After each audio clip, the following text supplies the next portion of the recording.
NAS Daily, welcome to the podcast Creativo. How are you, my friend? Muchas gracias. I'm very good. What are you doing here in Mexico? I'm talking to you. You're talking to me, my friend. You're in the middle of a challenge. You're traveling around the world. You're actually in a fitness challenge as well, right? Yes. You're looking shredded, my friend. Congratulations. Thank you. I got my protein water with me. Yeah, I saw it. I'm trying everything to be healthy physically and mentally. That's great. Yeah. I'm guessing that you realize that your body is an important part of your work and of your life, Yes. Obviously, right? Yes. It took me 7 years to realize this, but I thought the only thing that mattered was the video, but now it's the video and my body. Yeah, and the age, it's a big factor as well. You're entering your 30s. Yes. So are you? Yeah, so it's different now. Yeah, it is different. I think from 30, by the end of 40, I should be healthier than when I'm 30. Yeah. That's the goal. So you became really famous on the internet for this 1,000-day video project. Yes. That's where I knew you when there was almost nobody on Facebook, and you were like probably the main protagonist. I remember this guy called Prince E. Yeah, which is He is huge still a really big deal. And Darman and Jay Shetty. Yeah. That's it. Do you guys know each other? You're friends? We know each other, but we're actually not friends. Okay. But we're friendly. Yeah. But I haven't met Jay Shetty in my life. You live right now in Dubai? I live wherever I need to live. Okay. So Dubai, Singapore, San Francisco. But you actually studied in the U.S. On Harvard, right? Yes. So I was born and raised in Israel. Okay. Then I came to America for college. Okay. You applied to Harvard to study what? Economics and computer science. Okay. So probably similar to you. Yeah. Yeah, what did you study? I studied computer science and music. Oh, and music. Okay, Yeah. okay. I definitely did not study music. Yeah, I probably wish I would study economics, but music was also pretty good. Yeah. I like the idea of combining valuable skills, and I think coding is definitely a really valuable skill. Yeah. And on that time, I was thinking of combining it with music, but right now I combine it with YouTube, with videos, with production, But why did you study computer science? There is no future without technology. If you don't understand technology, you have no future. So that's why I had to know how machines work. It's so important. Yeah. And if I was 70 years today, I would probably want to learn how machines work as well. It's magic. Yeah, and mainly people don't really know how like the internet works. Yeah. We were born in this era where everything is like so advanced that it's really hard to catch up sometimes. Yes. Like if you ask me how does a laptop work, I can explain it like barely. Yes. But in a really general sense.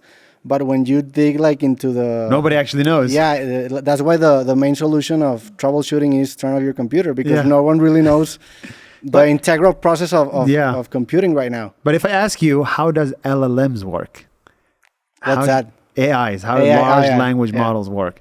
That is the next big thing. Yeah. And I feel like I need another course. Yeah. Just to understand how to code and machine learning. You did AI coding when you were in college? No, I didn't. It wasn't a thing back. I mean, it was a thing, but not for me.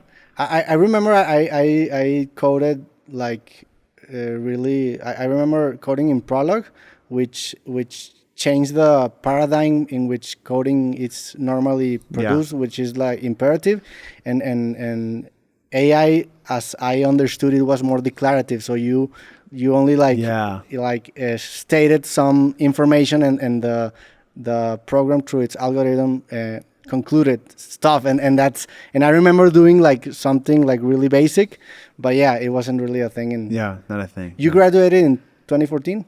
2014, yes. Okay. Yes. And you ended up in a software company. Yeah, I was working at Venmo, which is PayPal. I was coding at PayPal for 2 years. And then I was like, this is not for me. I was not a good developer. Why? Why did you feel it was not for you? I was just not good enough. My colleagues were so much smarter than me, and I didn't want to do something I'm not good at. And that's, I think everybody should ask themselves honestly, are you good at your job? If you're not good at your job, you should find another career. Because I was a terrible software engineer, but I'm great at making 1 minute videos. You know? So I want to do something that I'm good at. And that's why I quit my job.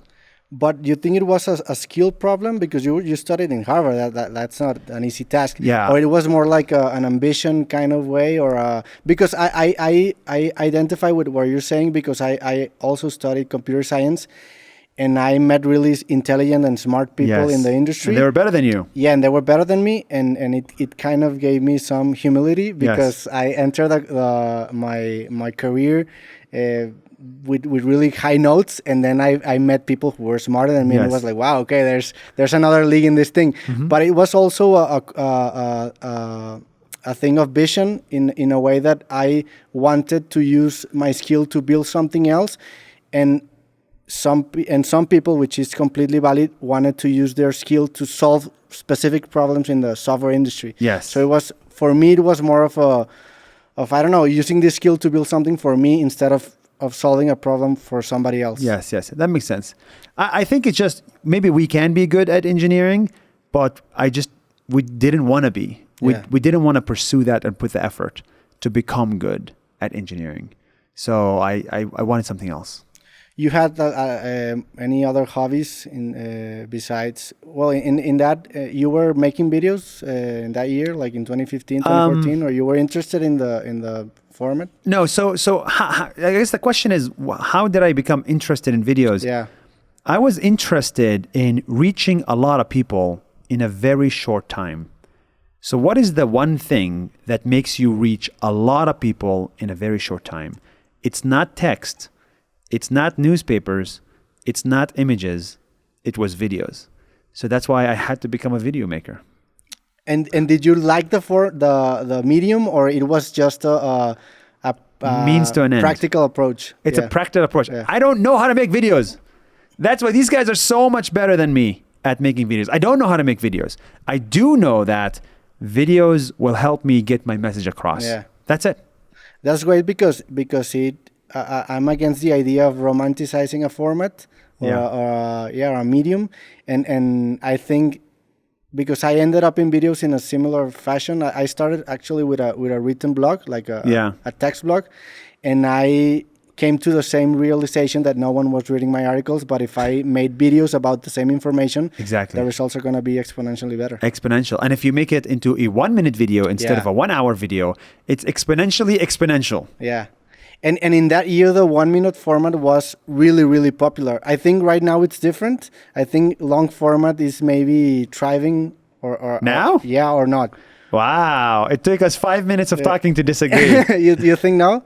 I think I think TikTok is a big counter argument to what I'm saying. And YouTube Shorts. Yeah, and YouTube and Shorts. Instagram Reels. Yeah, but in terms of maybe profit.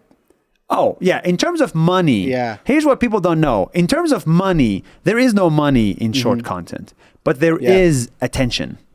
So it depends on what people want to have. Do you want to have attention or do you want to have money? I wanted to make 1 minute videos because I wanted attention. I didn't care about money.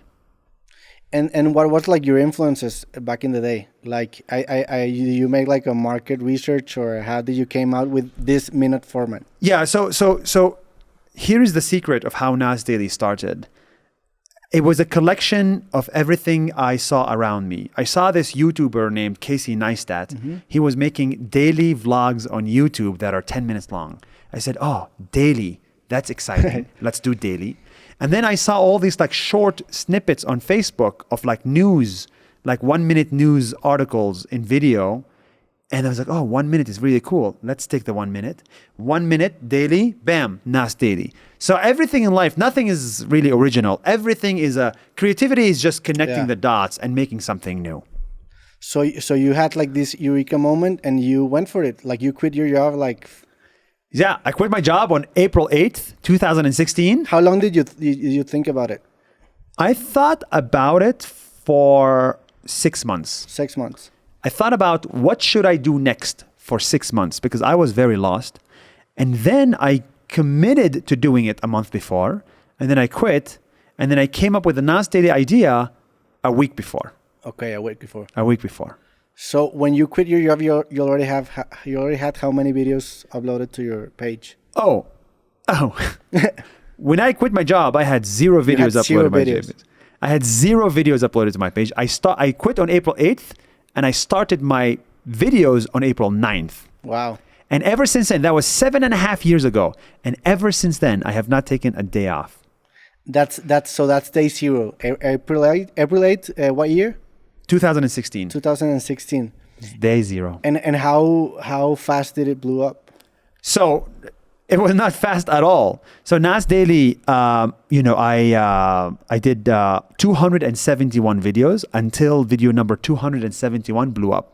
Okay, so I failed. 71. Yeah, so I failed 270 times in 270 days until it succeeded. Wow. Yeah. And was it hard? Or were you expecting success at the beginning? And was it disappointing until day 271? It's still hard today. It doesn't. This is what people don't tell you. Life doesn't get easier the older you get or the richer you get. It just doesn't get easier. Like video number 1 is as hard as video number 3,000. It's always mentally strenuous. But I knew this was gonna work because I saw signs of success on day 10. On day 10, I knew, okay, there's something unique about this. I just need to have enough patience and enough perseverance to be able to, succeed. So for everybody that's starting a project or a founder or anybody that's starting something new, the outside world does not see what you see. You're on the inside and you see the signs of success while everybody else thinks you're failing. You know this is going to succeed. You just have to have patience and you have to ignore everybody around you and just keep doing it. And this was like combining a passion of yours that was also traveling the world? Like that was a desire that you had also? Yeah, so the point of NAS Daily is I just wanted to see the world and I wanted to show the world what I see. That's it. Yeah. So I don't actually care about traveling, but if you are an interesting guy in Mexico City with a good story, I'm going to come to Mexico City to make a video about you. I don't care about traveling. I care about you. And so I have to be in Mexico for you. And the first stories, which were the first protagonists of your videos? It's just people I met at hostels. Okay. Like random people. Here's the thing. When NAS Daily started with like making videos about random people on the street or random friends of mine. And then now we make videos about like Bill Gates. So it's really different. Our access has become very different. Yeah. But the skills are the same? Like, were you a really good storyteller before making videos? Yeah, so people are not born as good storytellers. I think this is an acquired skill. So I failed 1,000 times until I became good at telling a story and talking clearly. Yeah. I wasn't born talking like this. I had to practice this. So that's what everybody needs to realize. This is an acquired skill. And how did you keep the process alive? Like in a sense of how do you make every video better? I think like there's some intuitive approach to this question I'm asking, but did you have like any technical variable or technical numbers which you used to track to improve every iteration? Yeah, so when it comes to video making, and this is for every content creator, the only thing that matters is the number of views and the quality of the comments. That's probably it. So you want a high number of views, but you also want long comments. If the comments on your videos are fun, cool, nice, that's a bad video. If the comments on your video are like, oh my God, this is the best thing I've seen on the internet, that's a great video. I've never noticed that pattern, but you're right. Yeah, the length of the comments tell you a lot about the video. Yes, exactly. The length of no one talks about this. Yeah. Short comments equals bad videos. Long comments equals great video. And when did you realize this? I realized this on day 650. You have like you have every. I remember everything. And the reason I realized this on day 650 is because Facebook changed the algorithm overnight. Yeah. And all of a sudden Facebook said, if there are long comments on videos on Facebook, I'm going to give it more views. If there is short comments, I'm going to give it less views. And how do you notice the algorithm change? Because the algorithm is it's kind of like an ambiguous word. Yes, yes. But it's definitely there, and it definitely changes. And how do you notice that? How did you notice? On Yeah. day 649, I was averaging 100,000 views per video. On day 650, I was averaging 1 million views per video. Wow. 10x in like 1 week, 1 day. Because Facebook changed the algorithm. And I called up Facebook and I was like, what's going on? And they said, oh yeah, we changed the algorithm. It's crazy. But it's all because of the quality of the comment section. People need to, no one talks about this. Forget the views, forget the likes. The quality of the comment section is the number one most important thing for video makers. And how do you balance this this curiosity approach that you can have with your content, like exploring stories that interest you, with thinking about the audience? Because it sometimes seems like they're conflicting, no? Yeah, so here is the problem. What I could find something interesting like large language models and AI, but my audience does not find it interesting. That's why content creation is hard, because how do I make this interesting to them? And that takes 10 hours of thinking. Yeah. My mom, if I explain things in the right way and use the right words, my mom can be interested in everything in the world. The reason she's not interested is because everybody says LLM AI and she doesn't care about that. So you need to explain things in a different way and the whole world will listen.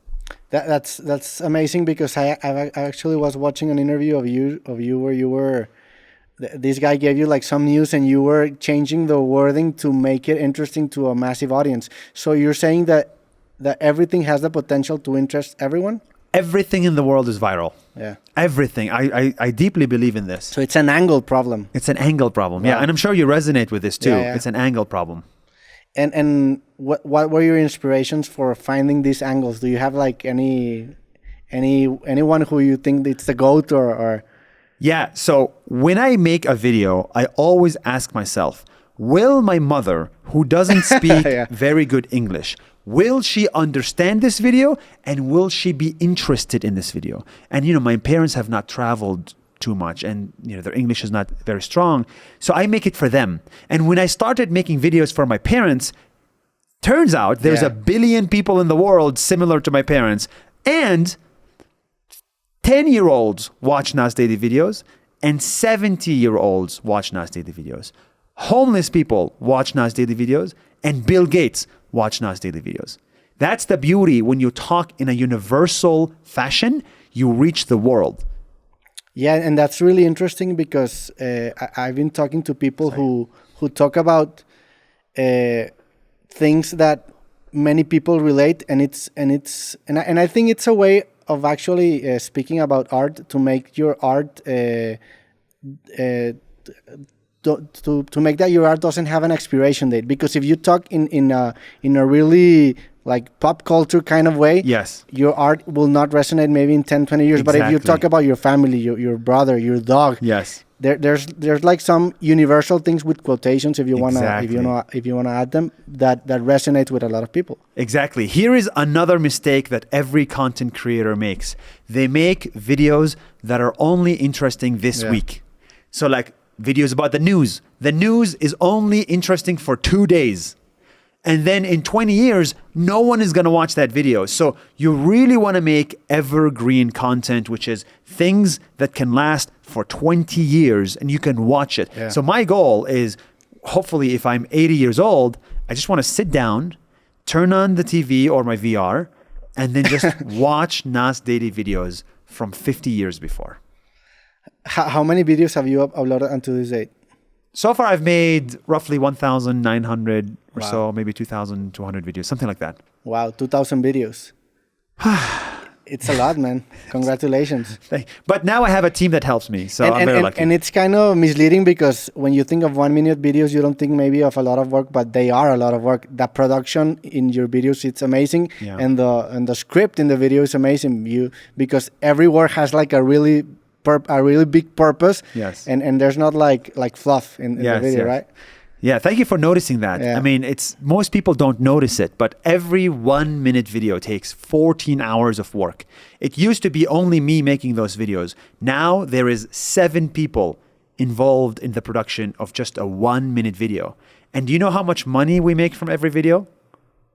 How much money? Minus 4,000. Minus 4,000 per Minus video? $4,000 per video. What do you mean in revenue? In revenue. Like considering the ad revenue minus the expenses, There's no ad revenue. It's zero ad revenue and $4,000 costs. So on every 1-minute video, we lose $4,000.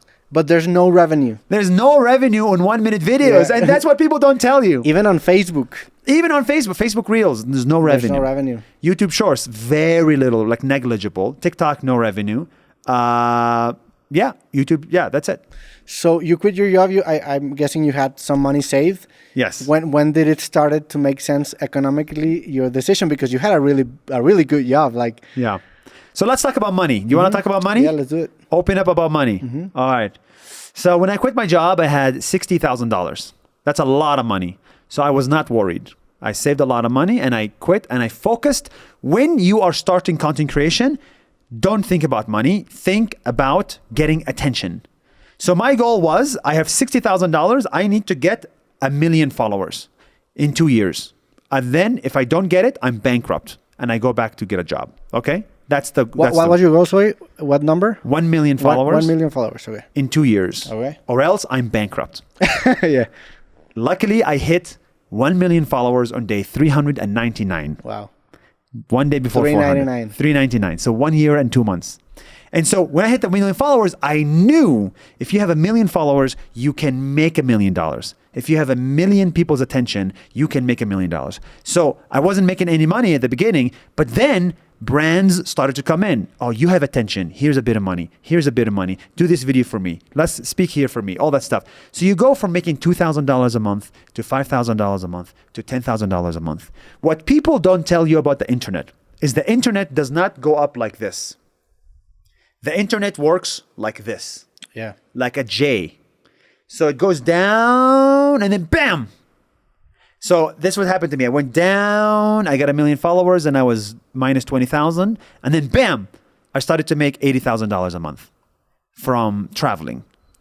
And so that's how NAS Daily started to sort of get 10 million followers, 20 million followers, and so on and so forth. 7 years later, now we make, across both companies, $1 million per month. Wow. So we're doing pretty well, but we don't make that money from social media.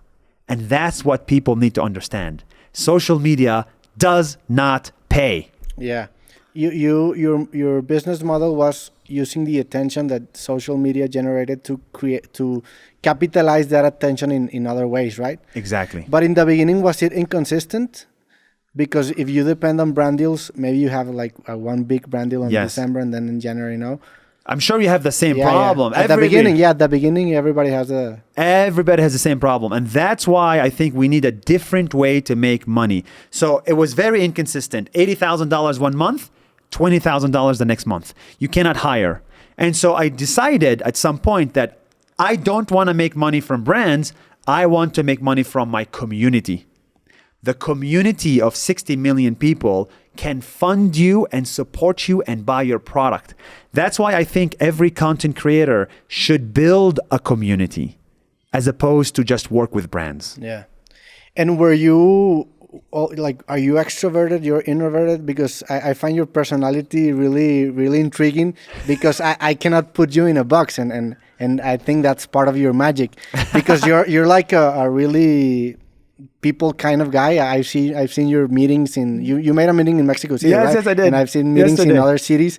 And that's something that, for example, I would never do because I'm kind of shy. Are you introverted? Yeah, I like one-on-one conversations. Oh, that makes sense for a podcast. Yeah, but if you put me in a big table, I would probably not say a word. Oh, that's interesting. Personality-wise, how would you describe yourself? Oh, that's interesting. I'm actually more of an extrovert. I cannot be by myself. I need to be around people. So NAS means people in Arabic.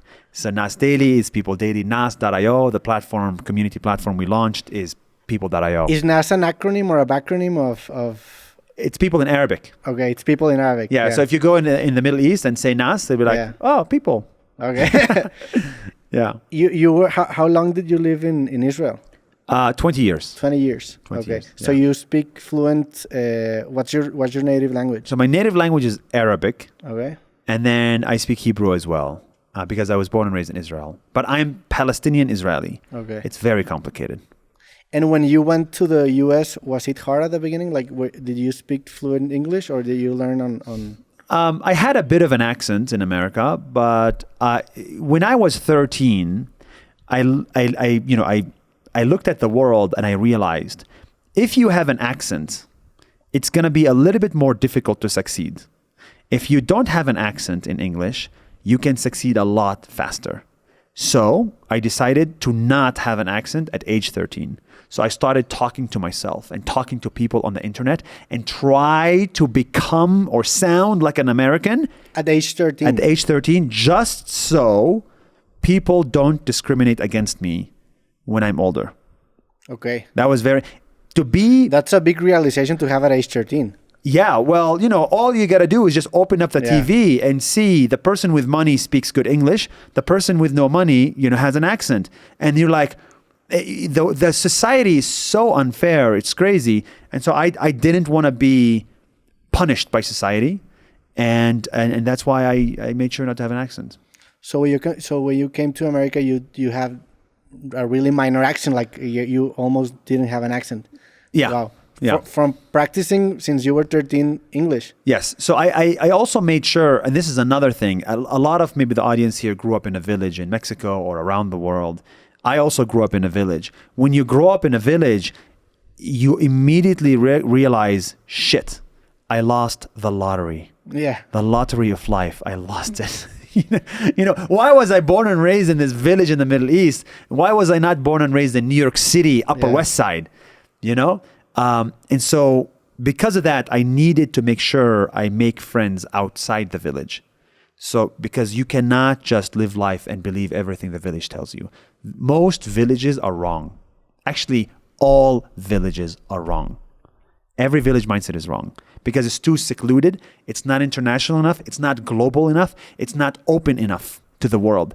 That's why cities, I think, have better ideas than villages. And this is a very controversial thing to say, but that's my experience. Yeah, that has been the effect in the last years of the information era. Yeah. An opening of information and people realizing that there's different ways to live life, and there's not only one way, which is the case for some people who grew up in village. Did you grow up in a village? I grew up in Monterrey and in Mexico. That sounds like a city. Yeah, it's a big city in Mexico, but it's not Mexico City. So in Mexico we have a really centralized government, and in terms of entertainment, the industry is really centralized. Monterrey is like this city which has like beef with Mexico City because it has like its own scene and there's really big creators, and it's always been like a hub for the creative industry in music terms and right now in the internet, but it's not Mexico City. So the natural question in my career is always, when are you going to live in Mexico City? And I've been resisting that, but it's also a good thing being born not in New York City or in Mexico City, because it gives you a different perspective about things. And when you come to New York City or Mexico City, you have this perspective that most people don't share. Correct. Yeah. Correct. I agree. You agree with that? Yeah, I agree. I would be born and raised in a village again. Yeah. I love having that experience. And how were your first days in Harvard? When you moved to America, you moved to Harvard like directly. Yeah, directly. Yeah. You had any friends? You knew anybody? No. You start to make friends from scratch. I mean, it is very difficult. It's to be the smartest guy at high school and then to become the dumbest guy at Harvard. Yeah, it's difficult. In 1 month, right? And it's like, wait a minute, there's a whole new level of intelligence. There's a whole new level of aspirations that I didn't know existed before. And that's exciting as well, but also difficult. So I really struggled at Harvard because my self-esteem got crushed. Everybody around me is better looking, smarter, richer, and has better opportunities, and was working for JP Morgan and Deutsche Bank and Facebook and all that stuff. And I was like, shit, what do I do? Let me do a startup. Yeah.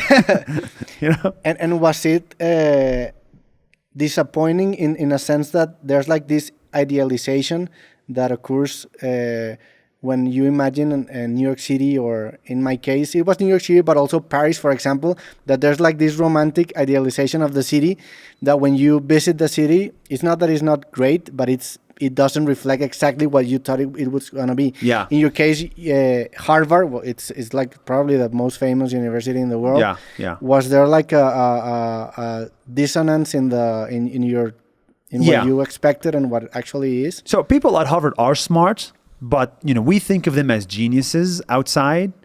The reason why I wanted to apply there is because I met a Harvard student and he wasn't as smart as I thought he would be. And I was like, wait a minute, you are human. I am human too. I can apply as well. So when you see something in real life, it becomes normal. And that's why I love making videos, because I show you things that are normal, and we need to normalize the enemy. We need to normalize the super smart and the super not smart. It's everybody's just human. Yeah. So Harvard students are smart and smarter than me, but they're not geniuses. Yeah, and that's empowering. Yeah. Because you realize that this idealized version of a Harvard student shares the same, like goes to the bathroom, poops, and has like exactly. It's a human being, and that's empowering. Yeah. And now NAS Daily, like what we've built is one of the most successful things to come out of the Harvard class of 2014. And that's like the purest form of motivation, no? Yes. Thinking, this guy is really impressive, but I can do that. Like that's an empowering way of seeing life. I actually find a similar motivation in this podcast, because I get to talk to people who I really admire, including you. Thank you. Speaking to people humanizes them, and that's really empowering. Yes. And I think why this format is really popular right now, because you get to talk to people for 1 hour, 2 hours, and there's no character that can last for 2 hours, and you end up talking with like the realest version of themselves, and it's empowering. Oh, that's indirectly it's empowering. There's no character that can last for 2 hours. You're right, actually. And I find that, unless you're speaking to Tom Hanks or something. Yeah, unless you're speaking to a professional actor. Or like media trained CEOs. Yeah, but improvising is hard. Like maybe these methodic actors like James Franco or Jim Carrey who really sink in their character, maybe they could hold it up. But it's going to be a big challenge. Huh? Yeah, but that's an interesting idea, which is you become the average of the 5 people around you. Yeah. That's why community is the most important thing, right? When you surround yourself with like 5 successful people, you become the 6th successful person. If you surround yourself with 5 drug addicts, you become a drug addict. Yeah. It's as simple as that. We are social animals, and we become the people around us. Yeah. So because of that, I think everybody should be careful of who their friends are, who they let in their life, and who they hang out with. And they should join communities and follow social media pages that are aspirational. Yeah. Not entertaining or funny or comedic. Aspirational, only aspirational friends. That's it. Yeah. And I believe that to be true in friendship and in other facets of life, because mostly we are surrounded by symbiotic relationships. We design our spaces, but our spaces design us back. Yeah. And our people, our community, it's the same way. We design our community, but our community designs us back. And we enter these feedback loops where the growth or the lack of growth is also exponential. Wow. Because, that is very true. We talked about the length of the comments, which I found really interesting, but you also talked about the quality of the comments. Yes. How do you recognize or know which type of critique to take in consideration and which type to ignore? So, I've realized that you just cannot please everybody every time, everywhere. That's impossible. So I've come to also only take feedback now from people I respect.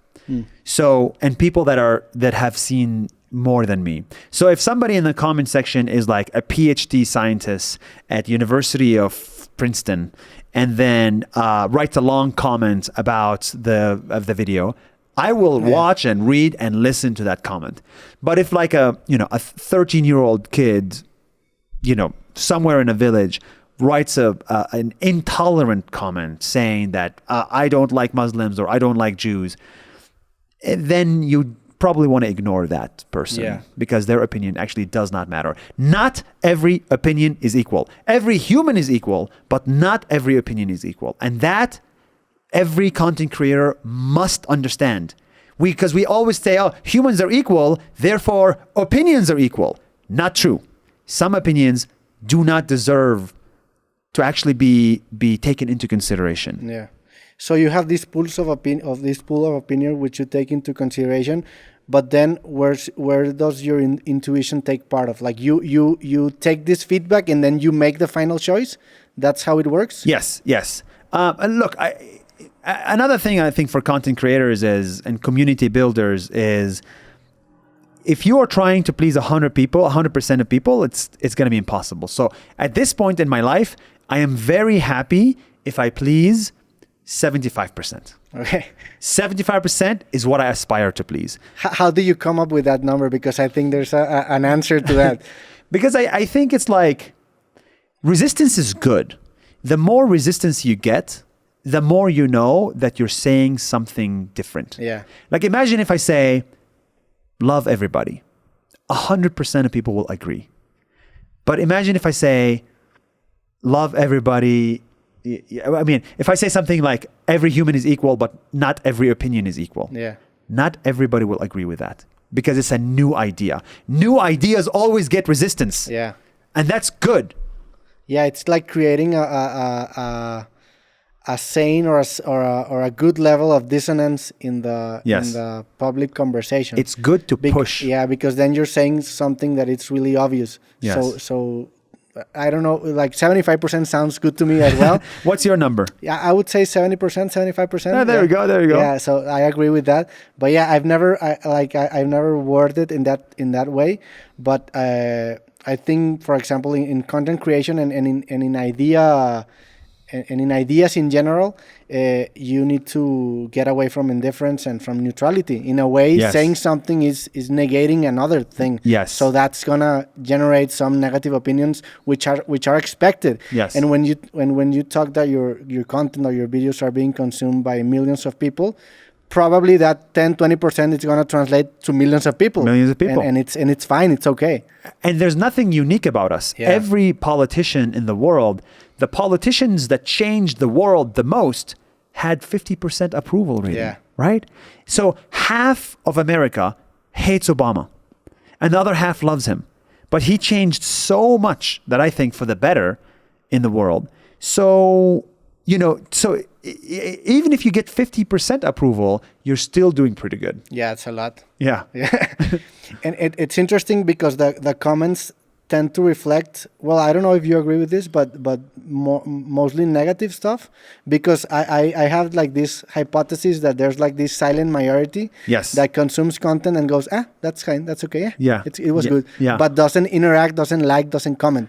Correct. I think there's a bigger audience that maybe likes or dislikes the video, but there's a really small niche that comments. So comments don't tend to reflect what actually is the perception of some piece of content. And you can check like a video which is filled of negative comments, and you look at the analytics and you will realize that there's 70% approval rate. Yes. But the content don't reflect that. The comments don't reflect that.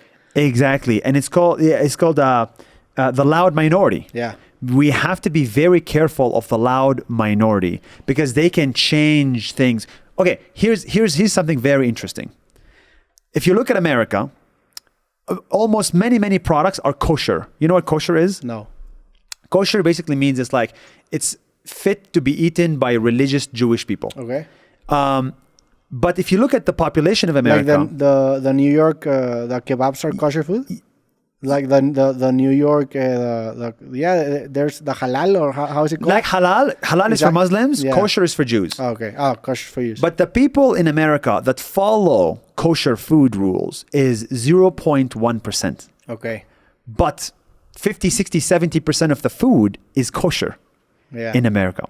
Why is that? Because the 0.1% was very invested, very vocal in making sure that the food is kosher. Same with halal food, right? So this is actually a good thing. It means that you could be very few people, but you could affect change at a very large scale. Yeah. So the question is, we are 0.1% of the world for things that we believe in. If we are vocal enough about it, and if we care enough about it, we can change the world for 70% of people. And that's inspiring. That's not a bad thing. That's like a great thing. Yeah. We can change the world. Yeah, it's inspiring because you realize the potential of a viral piece of content, which is scripted and shared in the right way. Yes. But it's I think I've never thought of that, but it's also probably the premise of why Twitter works. Yes. Because Twitter doesn't represent the majority of people, but it's really vocal. And it has the potential of becoming world news. Yes. And it starts with a tweet. In a tweet? Yeah, and I'm always shocked. Yeah. Like a tweet with like 50 likes makes the news, and an Instagram video with 500,000 likes doesn't make the news. And that's all because of the vocal 0.1%. How can you be part of that 0.1%? That's the goal. How did you came up with the number 1,000 videos? Like why 1,000? Why not like 10, 20, 100? Just seems big enough, hard enough. It was a lot. Like 1,000 is a really, really big number. It just has to be, it has to look hard, it sound hard, and be a round number. Yeah. That's it. and right now I'm thinking that it had to justify why were you quitting your job, because 1,000 is a big enough risk to quit that job that you when I quit my job, I wanted to do 60 days. Okay. I wanted to try with 60 days. When I did 60 days, I said, okay, let's do 1,000. Okay. When you reach 60 days, I was like, I can do this every day. And what happened when you reach the 1,000 video? How did you feel? So when I reached the 1,000 video, I felt an incredible amount of emptiness. Okay. And people don't tell you this, but when you reach your goals, you are the emptiest you've ever been, because now you need a new goal, a new mountain to climb. So I climbed, it was my Everest. I climbed my Everest and I was like, oh my God, what else is there to do in life? Then I came up with another Everest. And this new Everest is 10 times bigger and 10 times harder. And now I am 1,700 days into that new Everest. And I'm still climbing. What is this new Everest? Building a company. Building a company. Building a company is my next Everest. And this is going to take, I think, 10,000 days. So 1,000 days is child's play. The next 10,000 days, I am committed to building a 1,000-person company. So 1,000 days, 1,000 team company. And now we're 100 people as a company. And I just need to find a way to build products and make enough money to hire more people to get to 1,000. And is it a media company, a school, or an academy? What is it specifically? Yeah, so I'm building the NAS company. NAS means people's company. We have 4 products under this company, and we have 100 people working on these 4 products. So we have NAS Daily, which is media. Mm-hmm. We have NAS Academy, which is an online school. And we have, NAS Summit, but we also have NAS IO. And that's the big thing we're working on. So NAS IO is a technology platform that I'm building for creators to help them make money from social media. Because I was a creator and I wasn't making any money from social media. And I think there needs to be another platform that's only designed to help you make money from your community. And that's what nas.io is. So technology, media, education, and travel, that's kind of what we do. You say that you were not the smartest student, but you're really a really smart guy. Like I if I had to describe intelligence, it would be like an ability to recognize patterns. and I know that you're really good at that, because you understood the storytelling pattern in your videos that worked, and it made your channel blew up. But now you have this standard, and now you teach people how to do it. Like I've seen videos of you in your page that are by some girl. I think it's your girlfriend. Yes. So that's a way of recognizing patterns, and I think that this company is a next level of that pattern recognition. Correct. Right? It's like you're franchising, and in a way your content. Correct. Your formula. Yeah? I'm trying to institutionalize. Institutionalize sounds better. Yeah. My experience. Yeah. So all the problems I faced as a content creator, I want to fix for the next NAS Daily. Who is the next NAS Daily? In which village do they live? And how can I help them grow on the internet? That's my number one goal. And how can I help them get a better community? So I give them the videos, I give them the education, and I give them the technology tools to succeed on the internet. That's all I want to do for the next 50 years. No, not 50, 20 years. So that's the next 10,000 is going to be roughly maybe 20 years or so. And that's all I want to do. That's also a really fascinating thing about your content is that it's not only a video, but it's actually a tool for people who appear in the video to share their cause and change their life. Yes. Like you give them this like pamphlet or like this Attention. this shareable attention in a way, because definitely a lot of people watch, but it's also a way of verbalizing something that they have never maybe verbalized before, and it's a tool to share with other people and fix their situation in a way, no? Yes. So that's really what I like about NAS Daily is that it gives voice to people. Most people, if you go to somebody on the street and say, tell me your story, they would say, I'm just a guy. I'm just a humble guy. Most people cannot tell their story. Yeah. That's why with NAS Daily, we go in and we say, okay, don't talk. I'm going to describe your story on your behalf. And I'm going to be very loud. I'm going to make you sound like a god, but I'm going to tell your story as accurately as possible in an inspirational way. And it inspires millions of others, but it also makes this person feel very proud of themselves. So it's a win, win, win. There's nobody losing in this equation. That's why I love these kinds of videos that we make. And how's the creative process? Like it starts with an interview, and then you paraphrase the interview with your own words, and then you eventually reduce it to a really short and shareable format. Yeah, it's 1 hour interview, and then 1 hour interview. 1 hour interview. Then and do you record the interview? No, just let's talk. Yeah, I ask you 50,000 questions, and then 200 word scripts, and then a video, and then a 1 minute video. That's it. Do you have like any go-to questions, any star questions that you know? Yeah. One of the big I finish every interview with, what's your big message to the world? What's the big idea that you want to tell the world? If you're talking to 10 million people right now, what do you want to tell them? And I always find interesting answers from this question. Yeah. And the meeting process with them is a community-based approach. Like you visit the city, and then you meet your audience in the city, and you get like these protagonists from these meetings. Yeah. So NAS Daily is very community-focused company. That's why we built NAS.io, which is a community platform. So we start communities using NAS.io in every city we go to. In every city we go to, we start a local community of 300 to 500 people. And then we ask those 300 to 500 people, what is interesting about your country? What should we make videos about? And then they tell us what we should do.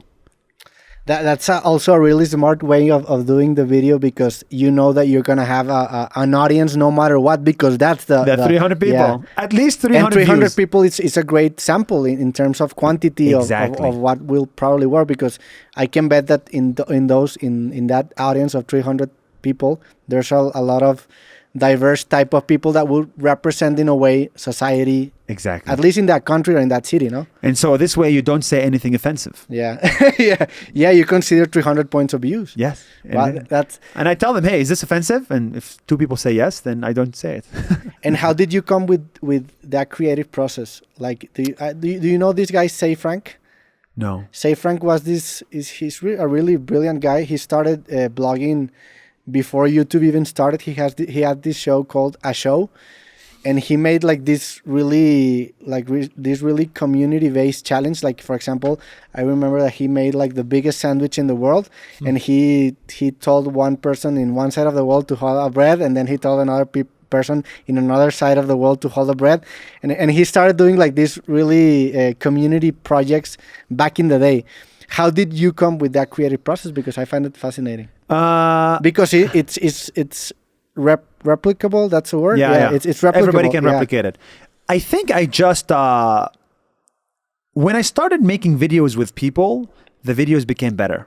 When it was just me making those videos, the videos were worse. So it's like a very gradual process. The more people I involve in my videos, the better they are. Therefore, I should put more people in my videos. Therefore, I should build a community. Therefore, I should, become a community company. Yeah. It helps me, and it helps the viewer. It's a win-win. What's your relationship like with the deadline? Because I think deadline can be liberating. Having to publish once a day when you Yeah. were doing the 1,000 days challenge, Yeah. was it liberating in a way, and it held you back from overthinking? Totally. Another thing I think most people ignore, deadlines are the best thing since sliced bread. Yeah. You know? It's like when you create a deadline, you actually can deliver on what you need to do. So there's a saying that's called work expands to the time allowed for it. Work expands to the time allowed for it. So if I say, make a video in 10 weeks, you will work every single day for 10 weeks to make one video. But if I say, make a video in 1 week, you will make the same video in 1 week. But I gave you 10% of the time. Yeah. So that's why I think everything in life must have a deadline, or else you will just not be efficient. And as you can tell, there is a deadline to my life. This is the deadline to my life. I'm 41% done with my life. I have this much left. And so before this deadline, I haven't realized that I'm 41% as well. you're also 41%. That's scary, man. So now that you know this deadline, what are you going to do with your life before you die? Yeah, it's really interesting. What's your relationship with that in that sense? Death? Yeah. Death. Like, do you think about it? Is it a motivation? It's a final deadline. I think at this point, like, if I die, I wouldn't be sad. Okay. I just feel like 31 years were amazing. I've done enough. It was a good life. You will pat yourself on the back and It's a great life. You've done. It's good. It's good. Overall, B+. Yeah.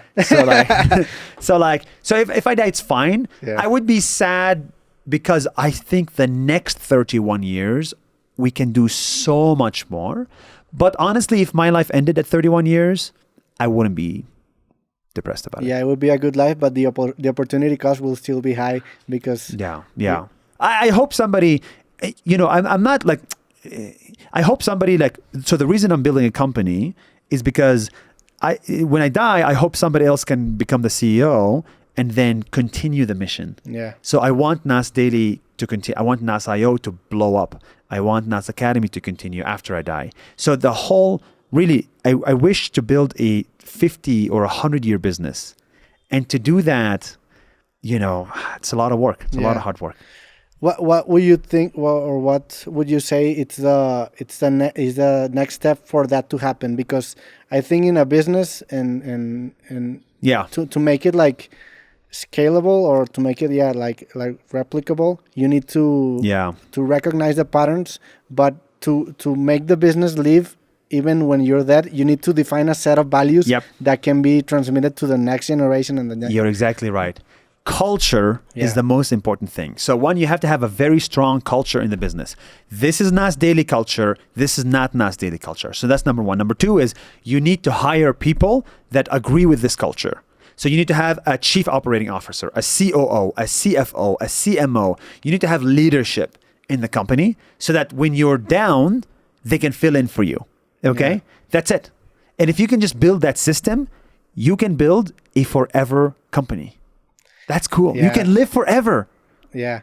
That's an interesting way of seeing a company, because there's this really famous book called The Denial of Death. You know this book? The Denial of Death. Yeah, The Denial of Death. The Denial of Death, no. Yeah, which is this book of this guy called Ernest Becker, who says that the human being is the only living creature alive that knows that he's going to die. Wow. and realizes the implication of that realization. If you ask a dog, hey, do you know you're gonna die? The dog probably doesn't know, and if he knows that he's gonna die, his conclusion would be that the whole world will stop existing. But us as human beings, we know that we're not the world, and when we die, the world is going to keep on turning. That's interesting. So that realization has the potential of turning us into neurotics or producing neurosis in ourselves. So the solution that this guy proposes in the book is that we need to fool ourselves. We need to deny the existence of death. And this guy proposes 3 ways of denying death. The first is religion, where they send you where they sell you this narrative of life that if you fulfill the steps, you're gonna have eternal life, and you solve the problem. The second one is love, in a sense Creating that, kids? that you're gonna die, but you eventually gonna continue living, or your seed is gonna continue Through living the family. through your families. Yeah. And the third is art. The artist has Art. this dream that you're gonna die, but the world, or that you would live through your work, not art, your work. Oh, I love that actually. So it's a way of denying. So death. which one of how do you deny death then? In which way? Yeah, I think I would gravitate to my work, definitely. To your work? Yeah. So do you have any aspirations to build a family? Yeah, probably. It's not something that I think about often, and it's not something that I'm sure, but I don't deny it totally. Yeah. But yeah, probably. Do you want to have a family? I think I want to deny death through family and art. Yeah, I find that to be my two forms of denial. That's actually an interesting way to look at it. I didn't think about it like that way before. Yeah. Yeah. Do you were you like religious when you were young? I was, because I had to be, but because everybody around me was. Yeah. But now, unfortunately, I'm not. Yeah. Yeah. I love. Nada más viniste aquí a. Okay. Es eso. Ah. Okay. For this last segment of the podcast, I would like to make an activity, a dynamic. I don't know what's the word in English. We don't have audience questions, but we have AI questions. Oh, wow. Okay. So I want to ask you to press a button, and each button is a different question. It's with my voice, with a much better accent, because it's AI, and we can finish with that. Okay, go ahead. What do I do? You need to press a button, and we're gonna hear my voice. Let's say travel isn't always glamorous. Do you have any amusing travel fail stories where things just didn't go as planned? Wow, that's crazy. Yeah. And only the people can hear that? Yeah, in the video they will hear you. Oh, okay. Let me. Yeah. Let's say travel isn't always glamorous. Do you have any amusing travel fail stories where things just didn't go as planned? It's like a British accent. No? Wow, Yeah. that's an interesting. Things don't go as planned probably in every country in the world. But I probably, I found myself stuck in Papua New Guinea with no internet on day 700 or 920 or something. And I needed internet to upload day number 920. So I had to do the impossible. Actually, no, in the Amazon it happened. I just no internet in the Amazon. I needed to go find internet in the Amazon, no matter what, to upload the video. And I spent 10 hours looking for internet until I found it in the middle of a boat, in the middle of a river. And then I got the video up. Wow. So that was very stressful. You never missed a day? Never missed a day. And this was day 900 and... No, that was actually day 600. Yeah, well, so you were really deep in the project. I was deep in it. I was deep in it. It was crazy. And what would happen if you would miss a day? It was just devastating for you? It was just, nobody would care. But it would be devastating for me. Did you keep like a diary of like milestones in your project? Like how do you remember like each day specifically? Because I made a video about it. Yeah, so I just go watch the video. Yeah. I know exactly what happened on that day. My diary is the video. Your diary is the video. Is the video, yeah. Wow. And how would you think that you would look back to this time in your life when you're like 70 or 60 years old? Because it's fascinating having so many documentation of those. Of that time of your life? That's why I think everybody should document their life, because the human memory is very small. You have like 10 megabytes of memory in your brain, but you have like 5 terabytes in your phone. Everybody should document their life, because you'll just forget these amazing experiences. That's why I just took a video of you. Yeah. Otherwise, I would forget this. So, and I want to remember this. So that's why I'm happy, at least in those 3 years of my life, I remember every single day. Yeah, and memory is like this broken telephone game. Each day you tell yourself a story about yourself that is not accurate, and there's distortion with each passing day. Yeah, exactly. Press another button and let's see the next AI question. Nusair, you've met countless people during your travels. Can you recall a serendipitous encounter with someone that changed the direction or perspective of your video for that day? Oh, geez. These are difficult questions. Have I met somebody that changed the direction of my video? Like when you approach a video about a person, do you have like a preconceived script of what you're going to say? Or the interview changes the script? Like how do you balance what you think it's going to be about and what it actually is about? Yeah, actually, I have a preconceived idea. I come to you because I want to make a video about this idea.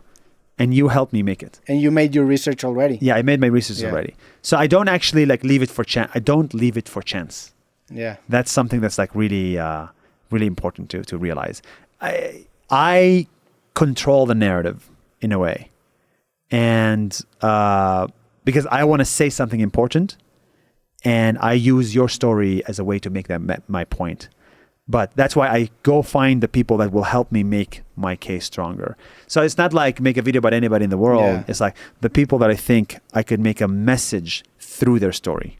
Yeah, it's interesting because the video is not really about the person. It's about a bigger issue. A bigger idea. And the person is just the instance Exactly. of that same That's global exactly problem. it. Because I was gonna ask you if research was hard because some of the people you appear in your video are ungoogleable. That's a term I've heard you use. Yeah. Well, yeah, they are ungoogleable, but that's why you get on a call with them. Yeah, and it's because the video is about a bigger thing than the person itself, right?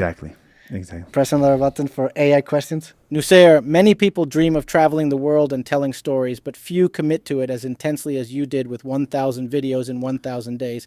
Can you take us back to day zero?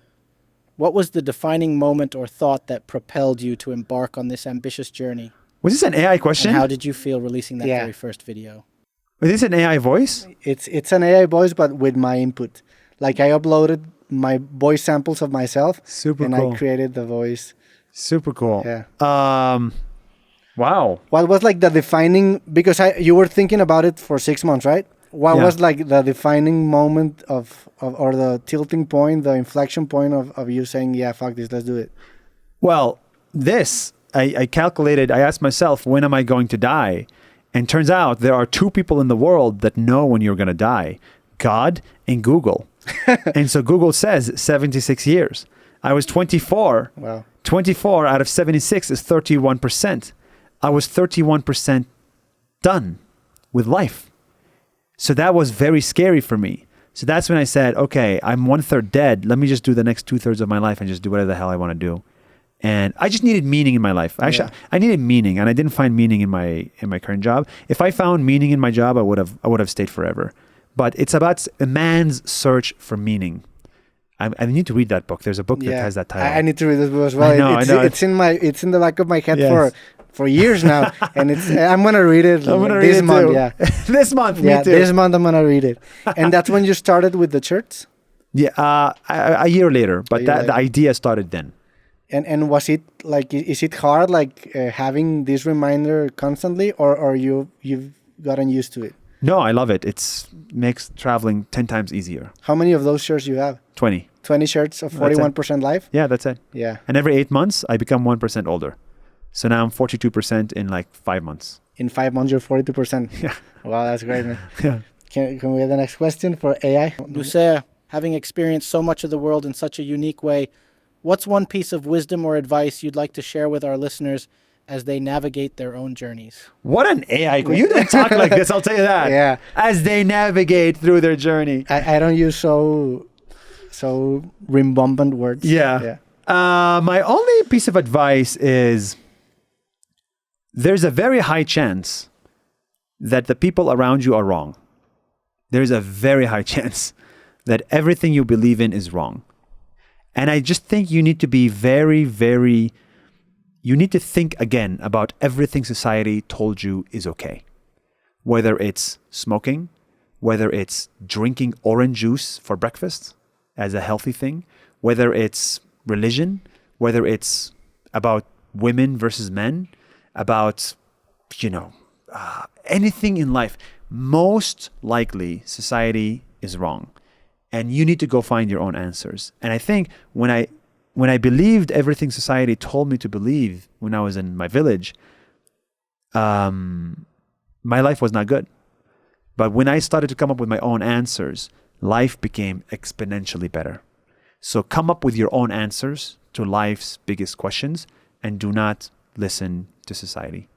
That would be my own advice. Totally. I think that you may live with the idea that if you're not designing your life, nobody isn't. nobody is, but somebody is designing your life. So so if you don't design your life, other forces are going to design your life. Exactly. And we live in this world that we have this default narrative for our lives, where you get born, you're born, Yep. and then you go to school, and Yep. then you graduate, and then you get a job, then Yep. you get married, then you have children, then you retire, and then you die. And then you die. And that's like the default narrative And you eat that at McDonald's. everybody, like that everybody in this planet probably Yes. tells to themselves, because it's like something that has been passed around the years. But that's not the truth. That's not the truth. And actually, that's a really bad way of perceiving life. There's this really good reflection from this philosopher called Alan Watts. Yeah, I love Alan Watts. That says something. Dream. Yeah, it says something like life is like music. That the real goal of life is not getting to the end or dying, but it's dancing while the music is still sounding. And the goal of listening to a song is not getting to the end of the song. The goal of listening to music is to dance while the music is still playing. And that's life. Like, we're alive. This is the good part of life, not the end. And realizing this early in your life, That's so it's a cool. really good gift. Alan Watts is one of my favorite people. He Yeah. has this also very famous quote about dream. Like, you can dream it, like life is like a dream Yeah. or something. I made a video about him like on day 72 or something. It was it's crazy. I actually know about Alan Watts because of a good friend of mine called Farid Diek, which has probably the biggest Facebook page right now in Mexico, and one of the biggest in the world.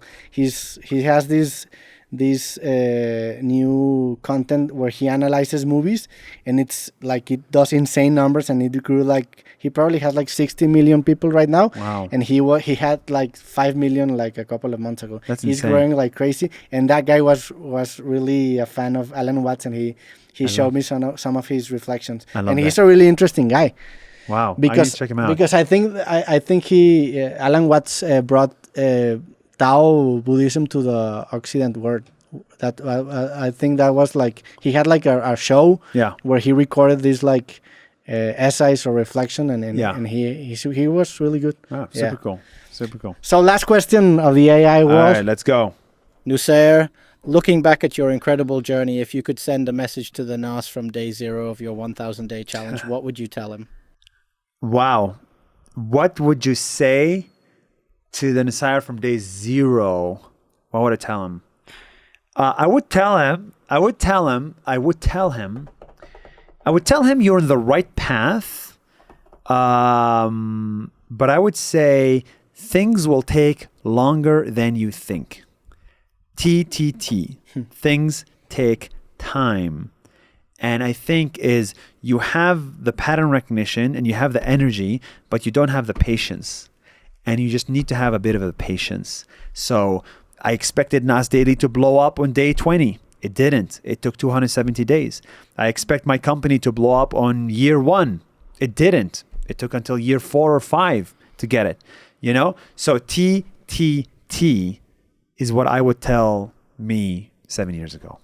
That's a really good advice, and I think that complements really well with the advice that you gave about deadlines and about quantity, because I think in this world there's like this false dichotomy of quality or quantity. Yeah. But the realization is that knowing that quantity eventually produces quality if you had like the right algorithm. Exactly. If you're in an ever growing process, quantity Exactly. eventually produces quality. I love that. Yeah. Quantity produces quality. That's the whole point of 1,000 videos in 1,000 days. Yeah.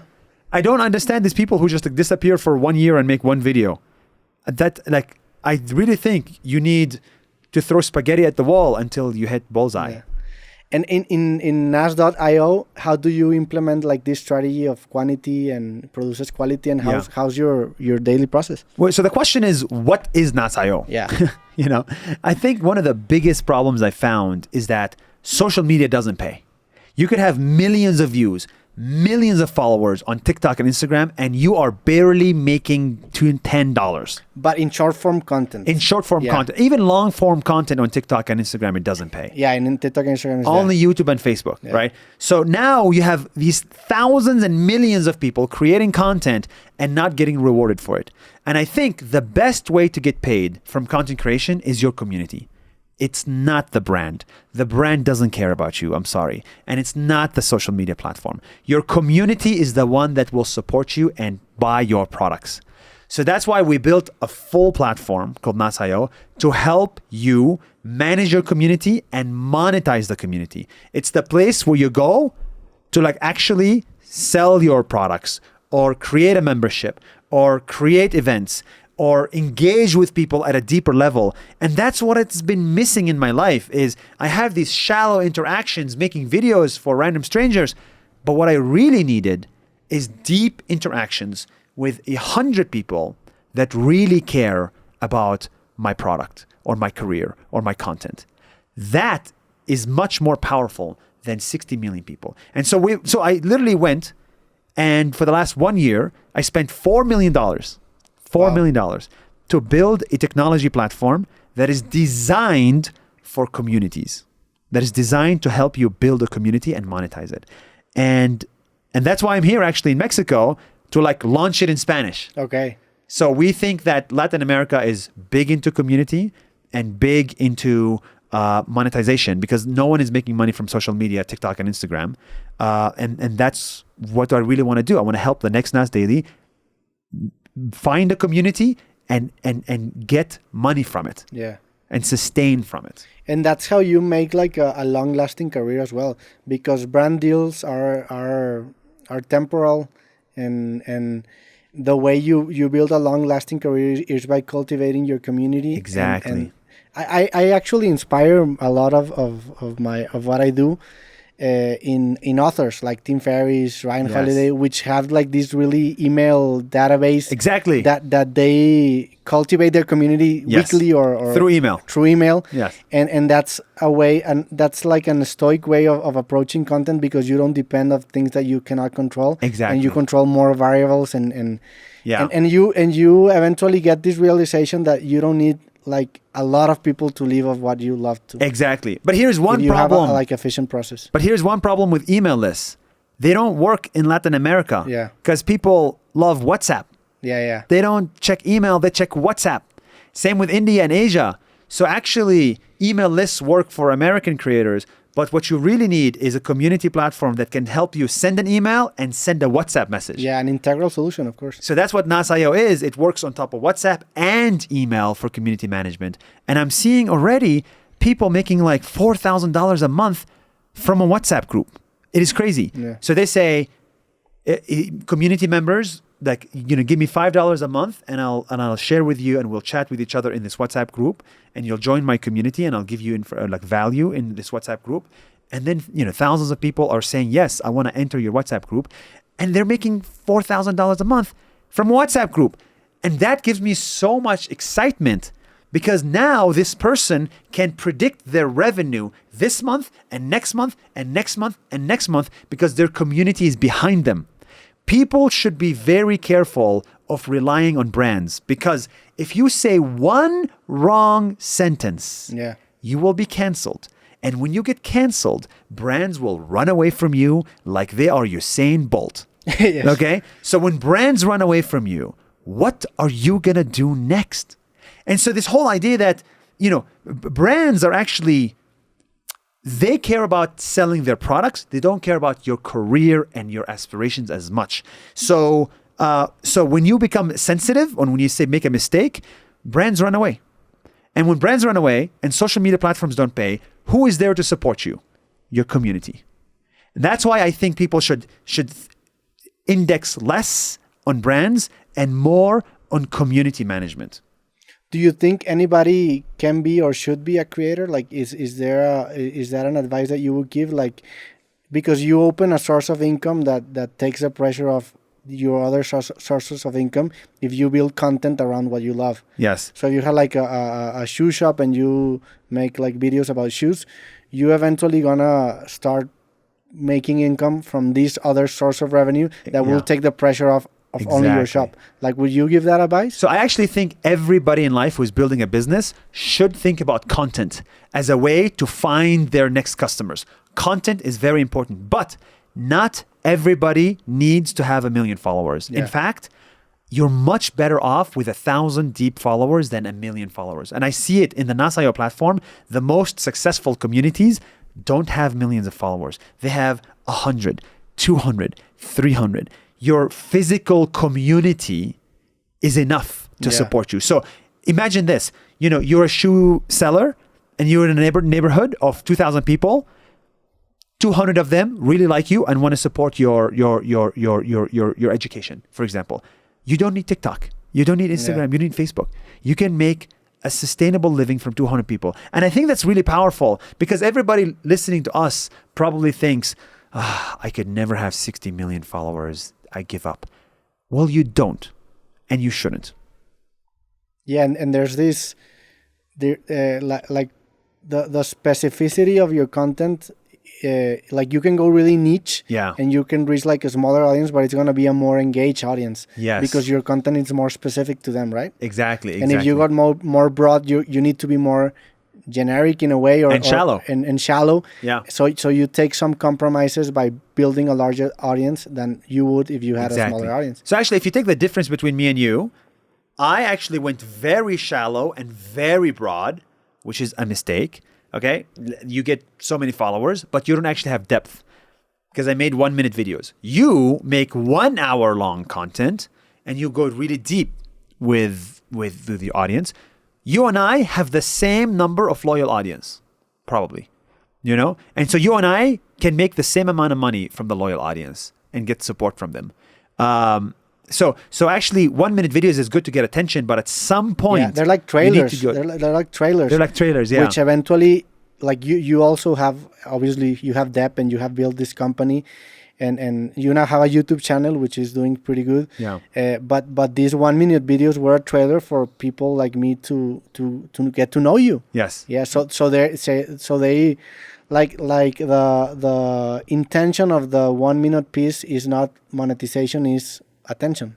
And then you can capitalize and convert the attention into whatever you want to convert, right? Exactly. So social media is where you go wide. NAS.io is where you go deep. Yeah. Very simple math. And I want to touch on a subject that you briefly talked about when you were talking about your previous job, about meaning. Yeah. Like a lot of people right now live in a world working jobs that don't have meaning. Yes. And connecting with people who have similar interests than you and building a community gives your life meaning, because sometimes you end up in a job where you don't really realize or understand the implication of getting one Excel and turning the data and passing it around to another Excel, and you don't get like this realization of creating something and seeing the fruit of your job. Yes. And this type of work, making a video, building a community, making a podcast, gives you that catharsis, that realization. And it's a really valuable thing to have. Like I would encourage everybody. Like that's why this phrase "get a hobby" is so popular, because it's true. You need to cultivate the meaning in your life, and that and in my opinion, that's something that you do by creating and experimenting with the world. But what if I told you I don't have any hobbies? You don't have any hobbies? Yeah. Because meaning I derive from the job. Yeah. So when I get meaning every day from 9 a.m. to 9 p.m., I don't need another hobby to get meaning. I don't donate to charity, because I believe that the work itself is important and good for the world. So I feel like it is also a form of charity, you know? So in a way, what I advise people is to find a job or make a career where you find meaning from 9 a.m. to 9 p.m., not try to find meaning on the weekend by drinking at clubs until Saturday night. Because when I did not have meaning in my job, I was drinking 2 nights a week minimum and clubbing, because I was searching for that meaning through human interactions. I didn't find the meaning in the office. So if you find meaning in your office, you are the luckiest bastard alive. Enjoying the process is the reward. It's the reward. That's the reward. If you're thinking of the weekend, then you're not enjoying the process, and you're thinking about your life as a transaction to something else. You get to dance when the music is playing. Yeah, totally. Anything else you want to talk about? That's it. Let's This is close this great. podcast, my friend. Thank you so much. Great conversation. You and I are the same person. Really nice to meet you. You have a friend in Mexico or Thank in you, man. Monterrey. Would you like to send the people that are listening or watching to any place in specific? Yeah. If anybody's interested in building a community and managing an email list or a WhatsApp group and going deep with people, check out nas.io. If you're interested in watching videos, check out NAS Daily on any social media platform. And I hope 75% of you were not offended. My friend, pleasure to meet you. Thank you. I wish you good luck in your company, and I Thank hope you. we can chat in the future because I really enjoy our conversation. We will, for sure we will. Thank you. Thank you, everybody. See you in the next one. Peace. Muchas gracias por ver este episodio de Creativo. Si no estás suscrito al canal, por favor suscríbete en este link para que puedas enterarte de los nuevos episodios. Publicamos capítulos como este cada lunes y jueves. También, si te gustan los temas que tratamos en este podcast, entonces seguramente disfrutarás los libros. Si quieres comprar alguno de mis libros, aquí te comparto el link en donde los puedes ordenar para que te lleguen directo a tu casa. Y por último, si quieres escuchar el podcast Creativo, te recuerdo que está disponible completamente gratis en Amazon Music, junto con un nuevo proyecto de monólogos que publicamos exclusivamente por allá todos los viernes. Además, si eres miembro de Amazon Prime, puedes escuchar los nuevos episodios de Creativo 3 días antes de que salgan aquí en YouTube en la aplicación de Amazon Music. En la descripción podrás encontrar el link para Amazon Music y el de todas mis redes sociales. Muchísimas gracias por ver Creativo y nos vemos en el próximo episodio.